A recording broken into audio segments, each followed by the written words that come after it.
এক ছিল ছোট্ট একটি গ্রাম, চারদিকে সবুজ ধানক্ষেত আর পাখির মিষ্টি ডাক। সেই গ্রামের এক মেয়ে ছিল, নাম তার তানিয়া। তানিয়া ছিল খুবই কৌতূহলী আর সাহসী। সে সবসময় নতুন কিছু জানতে চাইত, আর গ্রামের পাশের গভীর বনের দিকে তাকিয়ে ভাবত, ওই বনের ভেতরে কি আছে। গ্রামের মানুষ বলত, ওই বনে নাকি পরীরা থাকে, কিন্তু কেউ কোনোদিন তাদের চোখে দেখেনি।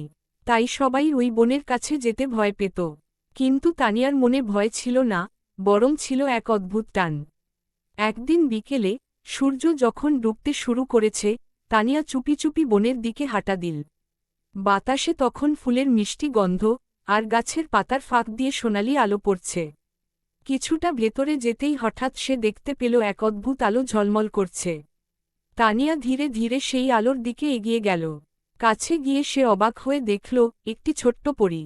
তার ডানা ছিল রঙিন, আর শরীর থেকে নরম আলো বের হচ্ছিল। পরীটি মৃদু হেসে বলল, ভয় পেও না, আমি লুনা। আমি এই বনের এক পরী। তানিয়া বিস্ময়ে বলল, তুমি সত্যিই পরী? আমি তো কখনো ভাবিনি তোমাকে দেখতে পাব। লুনা বলল, সবাই দেখতে পায় না, শুধু যারা সাহসী আর হৃদয় থেকে ভালো, তারাই আমাদের দেখতে পারে। এরপর থেকে তানিয়া আর লুনার বন্ধুত্ব হয়ে গেল। প্রতিদিন বিকেলে তানিয়া বনে আসত, আর লুনার সঙ্গে গল্প করত। লুনা তাকে জাদুর বনের অনেক রহস্য দেখাত, কোথায় ফুল নিজেরাই গান গায়, কোথায় গাছেরা রাতের বেলা আলো ছড়ায়। একদিন লুনা খুব চিন্তিত মুখে তানিয়ার কাছে এল। তানিয়া, আমাদের বনে বড় সমস্যা হয়েছে, সে বলল। তানিয়া জিজ্ঞেস করল, কি হয়েছে? লুনা বলল, আমাদের জাদুর শক্তি আসে আলোর ফুল থেকে, কিন্তু সেই ফুলটি হঠাৎ করে অদৃশ্য হয়ে গেছে। যদি আমরা সেটা খুঁজে না পাই, তাহলে পুরো বন অন্ধকার হয়ে যাবে। তানিয়া একটু ভেবে বলল, চলো, আমরা খুঁজে বের করি। লুনা অবাক হয়ে বলল, তুমি সাহায্য করবে? অবশ্যই, তানিয়া দৃঢ়ভাবে বলল, বন্ধুর জন্য আমি সব করতে পারি। তারা দুজন মিলে যাত্রা শুরু করল। প্রথমে তারা গেল বনের গভীর এক জায়গায়, যেখানে বড় বড় গাছের ছায়া সবকিছু ঢেকে রেখেছে। সেখানে তারা এক জ্ঞানী পেঁচার সঙ্গে দেখা পেল। পেঁচা বলল, আলোর ফুল খুঁজতে হলে তোমাদের ছায়ার গুহাতে যেতে হবে। কিন্তু সেখানে অনেক বিপদ আছে। তানিয়া আর লুনা একে অপরের দিকে তাকাল। ভয় পেলেও তারা পিছু হটল না। তারা গুহার দিকে এগিয়ে গেল। ভেতরে ঢুকতেই চারপাশ অন্ধকার হয়ে গেল। হঠাৎ হঠাৎ অদ্ভুত শব্দ শোনা যাচ্ছিল। তানিয়া একটু ভয় পেল, কিন্তু লুনার হাত শক্ত করে ধরে রাখল। হঠাৎ সামনে এক বিশাল ছায়া দেখা দিল। সেটি ছিল এক দুষ্ট আত্মা, যে আলোর ফুল চুরি করেছে।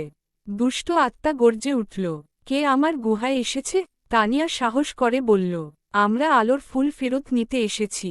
দুষ্ট আত্মা হেসে বলল, তোমরা কি ভাবছ, এত সহজে আমি এটা দিয়ে দেব? তখন লুনা বলল, আলোর ফুল আমাদের বনের জন্য খুব গুরুত্বপূর্ণ। দয়া করে এটা ফিরিয়ে দাও। কিন্তু দুষ্ট আত্মা রাজি হল না। তখন তানিয়া এক বুদ্ধি করল। সে বলল, তুমি যদি আমাদের একটা প্রশ্নের উত্তর দিতে পারো, তাহলে ফুলটা তোমারই থাকবে।